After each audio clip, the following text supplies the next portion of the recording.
Salut à tous, bienvenue dans cette nouvelle vidéo. C'est Ganjo. Alors on est en début août de cette année et j'en profite pour faire une vidéo pour faire un point sur le jardin. Vous allez voir dans cette vidéo que eh bien, il y a eu beaucoup de changements. On perd pas de temps, on fait le tour et je vous explique. Alors tout d'abord, il y avait un puits. Voilà, le puits je l'ai refait entièrement à la main parce qu'il était très abîmé. J'ai mon assistant là qui va me suivre. Et voilà, il a été refait entièrement à la main, à la chaux blanche je l'ai fait. Alors comme vous pouvez le constater, j'ai des petits problèmes de rats taupiers. Voilà, comme je suis à côté d'une ferme, eh bien il y a des rats. Alors, déjà, je vous montre la vigne. Donc je vous rappelle, on est début août. Voilà la vigne. Donc je l'ai taillée quand, je sais pas si vous vous souvenez, ou je sais même pas si je l'avais filmé, mais en début d'année, en décembre quand je suis arrivé, la vigne, c'était vraiment, il y en avait partout, elle était plus taillée, elle était plus entretenue depuis des années. J'ai refait une nouvelle jeunesse, je l'ai taillée bien comme il faut. Mon chat chasse les lézards. Et du coup, je suis assez content parce que elle a énormément donné, même un peu trop. Elle a donné beaucoup de raisins. Donc on verra quand les raisins vont mûrir. Je ne sais pas c'est quoi comme type de raisin. Hein. Ensuite, alors comme vous pouvez le voir, donc là, c'est la porte de mes chats et ça c'est la porte de mon atelier, par où j'arrive. Principalement, j'aime pas par là parce que je me cogne la tête en général. Donc là vous avez tout le jardin et vous allez voir que ça a énormément changé. Donc là il y avait de la rhubarbe, ici. J'ai planté récemment 2 bananiers, un petit et un grand. Donc là il fait la tête, c'est normal parce que il a été planté il y a même pas une semaine, donc c'est le temps qu'il refasse ses racines. Donc voilà, ça va pousser. Alors je l'ai parqué. J'ai refait la rocaille de la rhubarbe. Il faut savoir que les bananes, c'est comme le bambou. Ça se multiplie. Genre très très vite. Donc c'est pour ça que là j'ai décidé de le parquer. Je l'ai paillé pour éviter d'arroser trop souvent et pour que la terre reste fraîche tout le temps. Et comme ça, il va pouvoir pousser dans de bonnes conditions, sachant qu'on n'a pas normalement un temps en France à faire pousser des bananes. Mais à quelques kilomètres d'ici, chez ma maman, ça pousse très très bien. Donc j'ai essayé de lui redonner les mêmes conditions que chez ma mère. On a les noisetiers qui... de toute façon, j'ai taillé tous les arbres. Voilà. Là, on avait un arbre, il restait un tronc que j'ai fini par tailler. Et ça, quand il va pourrir, on l'enlèvera. Et ou peut-être en septembre avec le tracteur de mon voisin. Mon voisin étant un agriculteur, il a du matériel. Donc là, j'ai planté un mirabelle. Donc vous voyez, hein, les feuilles sont en très mauvais état. C'est normal, c'est pareil. Hein. Il a été retransplanté il y a à peine une semaine. Donc forcément, c'est le temps que la racine reprenne. Mais je suis assez confiant, hein, il va reprendre. Donc en arbre fruitier, j'ai voilà, la banane et le mirabelle. C'est les seuls arbres que j'ai plantés. Et je voulais acheter des pousses d'un an de pommes, poires, brugnons et cerisiers. Mais le problème c'est que ça coûte très cher. Donc j'ai trouvé quelqu'un pour me faire des greffes. Donc on va faire des greffons. Donc là les framboises n'ont pas bougé, j'ai juste défraîchi. Les framboisiers. Alors je les ai bien taillés. Mais il faut savoir que les framboises c'est une plante qui est assez costaud. Donc ça repousse très très bien. Ça l'année prochaine je vais les parquer. Et je vais mettre les fraisiers de ce côté-là, et je vais tout parquer. Donc en gros, ça va aller, là, il y a une petite souche là, ça va être la limite, et en gros, ça va faire un bon parc en framboises, fraises, ça va être pas mal. Donc j'ai agrandi aussi le terrain, j'ai agrandi le jardin. Donc j'ai préparé 5 plots de 18 mètres carrés de terre. J'ai retourné la terre, j'ai tout désherbé, c'était du gazon, hein. Et donc les deux parcelles qui sont côte à côte ne sont pas exploitées pour l'instant. Elles sont préparées, la terre est retournée pour l'année prochaine. Il faut savoir que tous mes déchets ménagers, je vais les mettre sur les deux parcelles. Donc les épluchures, les coquilles d'œufs, tous les restes d'aliments, etc. Je vais les mettre sur ces lopins de terre.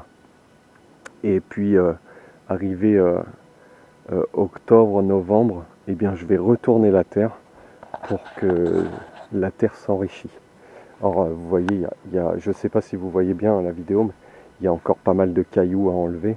J'ai désherbé du mieux que j'ai pu, mais comme ces derniers temps il pleut et il fait beau, il pleut, il fait beau, et ben l'herbe elle repousse dessus, enfin surtout les mauvaises herbes. Je passe vite fait là, j'ai un kaki, alors lui ça sera sa dernière année, parce que je ne mange pas de kaki. Donc j'ai proposé à des gens de leur donner. Et donc c'est pareil en septembre-octobre, il va être enlevé pour être donné à des amis, enfin des connaissances. Donc voilà, ils sont très beaux, voilà, il faut encore qu'ils grossissent et après ils vont mûrir, ils vont devenir orange et ils seront bons à manger. Mais vous voyez, il a poussé un peu n'importe comment l'arbre.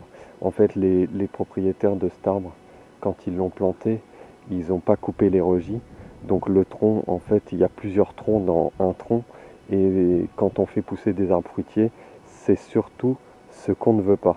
Donc là, moi, j'ai conseillé à la personne que je vais donner l'arbre de le scinder en deux par rapport à ici, de se séparer de cette partie-là parce que là, il y a trop de branchages et pour le tri, ça serait trop compliqué, et de garder celle-ci et de refaire pousser l'arbre bien comme il faut à partir de ce tronc-là. C'est faisable, hein, c'est très faisable. Et peut-être le reste des troncs, je vais m'en servir pour greffer aussi. C'est bien pour la greffe. Donc voilà, donc là il y a des arbres taillés.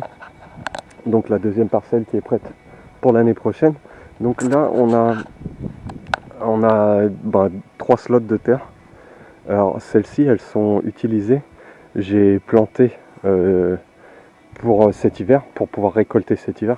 Donc sur cette parcelle là ça va être la sarriette. Donc la sarriette c'est un peu tard, mais je vais avoir quelques feuilles en début d'hiver je pense, mais pas beaucoup. Mais surtout il y a de la laitue. Voilà, il y a 4 ans de laitue là. Donc ça c'est pour avoir de la laitue en début d'hiver. J'en aurai pas énormément, mais voilà, je suis confiant. Vous voyez, hein, ça pousse pas mal. Voilà, on voit que ça pousse. Hop, un petit caillou, je vais l'enlever. Mais là, vous voyez, ça pousse bien. Donc ça a bien pris. Je suis assez content. Donc on a la sarriette. La sarriette, c'est assez long à prendre et puis c'est assez capricieux. Mais ça commence à prendre. Là, je sais pas, au bout de mon doigt, vous voyez, il y a une petite plante.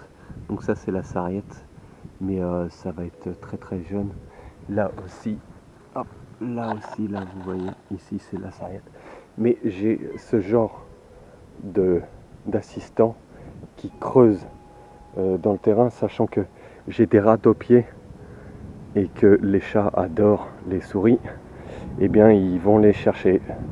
Donc des fois, voilà, comme vous pouvez le constater, il y a des traces de mon assistant sur la terre. Mais bon, ça fait partie du jeu et moi je les laisse faire.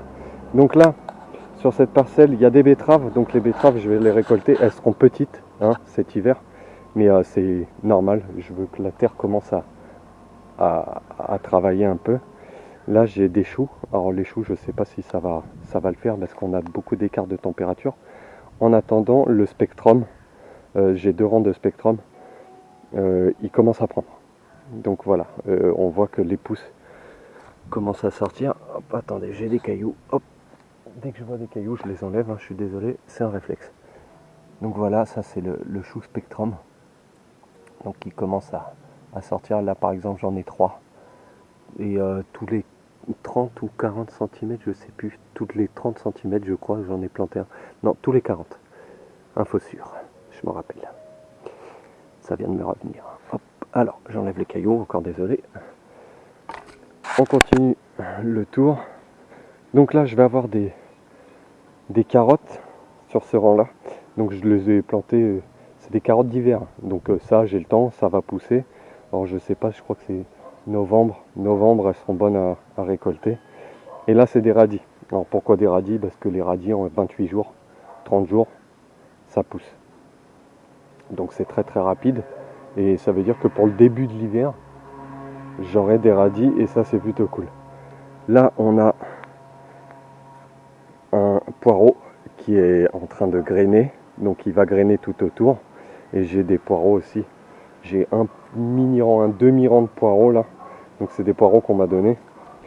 Il faut un peu la tronche parce que comme je vous dis, il y avait des températures un peu bizarres. Il y a eu beaucoup de vent ces derniers temps. Et donc voilà. Là, autrement, vous avez le jardin originel. Donc j'ai plus de patates, hein, j'ai déjà tout mangé. J'ai pas eu le temps de faire des vidéos pour vous filmer ça. Mais le chou chinois n'a pas pris. Les carottes, elles n'ont pas levé cette année. Mais alors peut-être c'est une très mauvaise exposition au soleil. Alors ça c'est pas très grave parce que arrivé cet hiver, mon voisin va m'élaguer les 2 arbres. Alors c'est des arbres qui sont chez moi, mais le problème c'est que moi je suis pas, enfin je veux bien couper des arbres mais pas mettre ma vie en danger et pour moi c'est trop dangereux. Pour le coup j'ai mon voisin qui a des tracteurs avec des télescopes etc. Donc lui il a l'habitude d'élaguer et tout ça. Donc là j'ai des fraisiers donc, que je vais retransplanter l'année prochaine à l'endroit où je vous ai dit tout à l'heure. Mais en attendant, voilà, j'ai eu des fraisiers. J'en ai pas eu, j'ai pas récolté de fraises cette année. Je les ai plantés très très tard. J'ai dû les planter en début juillet, donc très très tard. J'ai décidé de remettre de la paille parce qu'en juillet il y a eu un temps très très sec. Et l'avantage avec la paille, c'est que ça garde la terre humide et au frais. Et quand vous arrosez la paille, disons que la terre reste humide plus longtemps que si vous n'avez pas de paille. Donc pour moi c'est beaucoup mieux. Après avec la paille, ce qui est bien c'est que c'est un petit jeu quoi. On ouvre et on ferme selon le temps qu'il fait. Donc là on a des courgettes comprises. Les courgettes elles ont bien prises. Donc j'aurai des courgettes fin août je pense. Là ça commence à pousser. Mais vous voyez, elles se font attaquer par les rats. Parce que comme je vous disais, j'ai des rats aux pieds. Et donc là, elles se font bouffer. Mais c'est pas très grave parce que c'était l'année test.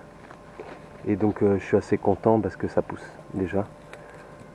Mais le problème c'est qu'il faut que, comme je ne traite pas, je mets aucun engrais, aucun pesticide dans le jardin, forcément il faut de la perte par rapport à la nature. J'ai un concombre, il poussera jamais, ça c'est sûr. Là, pareil, hein, vous voyez, on se fait grignoter un peu. Ça c'est des betteraves, fameuses betteraves. Alors j'en ai déjà récolté des betteraves. Là j'en ai aussi. Celle-ci elle fait la tronche, elle manquait d'eau mais il a plu ces derniers temps donc elle va reprendre. Les betteraves c'est quelque chose d'assez coriace. Donc ça va. Par contre là je suis assez fier parce que j'ai les concombres qui ont bien pris. Encore une fois je vous disais, cette année c'était vraiment une année test pour savoir si la terre était bonne. Donc j'ai planté un peu de tout en très petite quantité. Et comme j'ai remarqué que ça poussait, du coup c'est pour ça que j'ai rajouté 5 parcelles de 18 mètres carrés. Donc là je vais avoir une très grosse betterave. Mais vous voyez il y a des fourmis, il y a des bestioles. Il y a... Bon après voilà c'est la nature, hein, on laisse faire. Et voilà, alors ça a été très tardif parce que j'ai dû replanter des graines parce qu'elles n'avaient pas prises, etc. Et j'ai décidé de planter des graines en terre directement. Et je me suis dit, vas-y, on verra ce que ça donne. Et bah, vous voyez bien que ça donne quoi. Là, j'ai mes premières, et je suis assez content de pouvoir vous montrer ça. J'ai les premières tomates, ça fait plaisir. Et l'odeur que ça dégage, c'est tellement jouissif. Mais je suis assez content parce que c'était des graines quoi. Non, celui-là c'était les semis. En fait, j'ai deux pieds de semis. J'ai celui-là et celui-là, c'était des pieds de semis. Et tout le reste, c'est des graines. Et il faut savoir que les pieds de tomates cerises n'avaient pas pris. Et j'ai replanté tardivement. C'est pour ça que les pousses, elles sont tout petites. Et très très peu exposées au soleil de ce côté-ci. Donc du coup, ça a du mal à pousser. Mais l'année prochaine, il faut savoir que l'année prochaine, tout ce terrain-là sera les pommes de terre. Et là, ça sera les autres légumes. Donc voilà, ici ça sera full patate. On a aussi encore sur ce pied de tomate aussi une mini tomate et ça fait plaisir. Non, franchement, je suis très content. Alors, je pense que fin août, je mangerai des tomates de mon jardin, mais en attendant, je mange des tomates du jardin de ma maman. C'est l'avantage d'avoir une maman qui fait du jardin aussi. C'est censé être des poivrons, mais ils font la tronche. C'est pareil, très peu exposés au soleil. Et les piments n'ont pas pris. Clairement, je dois avoir un pied de piment, mais les piments, on oublie pour cette année. Les piments, c'est assez capricieux, surtout dans nos saisons, avec nos températures. C'est très très compliqué. En fait, comme on a des gros écarts de température, la nuit fait frais et la journée fait très très chaud. Tout ce qui va être melon, piment, etc. vont avoir du mal à pousser. Et d'ailleurs, c'est pour ça qu'en général, on les fait pousser en serre. Moi, j'ai décidé de ne pas avoir de serre pour l'instant. Je pense investir plus tard. J'ai trouvé des serres de 18 mètres carrés pour mes petites parcelles. Or, les pommes de terre, il n'y aura pas de souci parce que les patates, ça me donnait à peu près entre 1 et 2 kilos par pied sur ce que j'ai planté. J'ai déjà tout mangé et c'était plutôt bien et elles étaient très bonnes, donc j'étais assez fier de moi. Mais pour le reste, là, pour les 5 parcelles, je pense que je vais acheter des serres de 18 mètres carrés. J'ai trouvé un peu sur le géant de l'internet, j'ai trouvé des serres de 18 mètres carrés à 226 € la serre. Donc je me suis dit peut-être je vais en acheter une par an et dans 5 ans j'aurai 5 serres en gros. Voilà, donc pour l'instant c'est l'idée que j'en ai. Je sais pas si je le ferai, mais peut-être pour tout ce qui est poivron, piment, melon, tout ça qui demande. Parce que le problème, alors c'est bien parce que les serres déjà elles ont des vitres et tout pour l'aération, la pollinisation, ça sera très bien. Mais par contre il y a un problème, c'est que quand vous avez des serres, il pleut pas. Jamais vu de pluie à l'intérieur. Donc si j'ai des serres, il me faudrait un système de récupération d'eau de pluie. Parce que mon puits est sec, hein. Mon puits est asséché, il est tari. Il est tari. Le puits est tari. Mais en gros, si je mets 5 serres, il me faudrait genre 5 collecteurs de pluie. Genre collés à la serre et avec des gouttières sur la serre. Histoire de récupérer l'eau de pluie de la serre et la réinjecter dans la serre.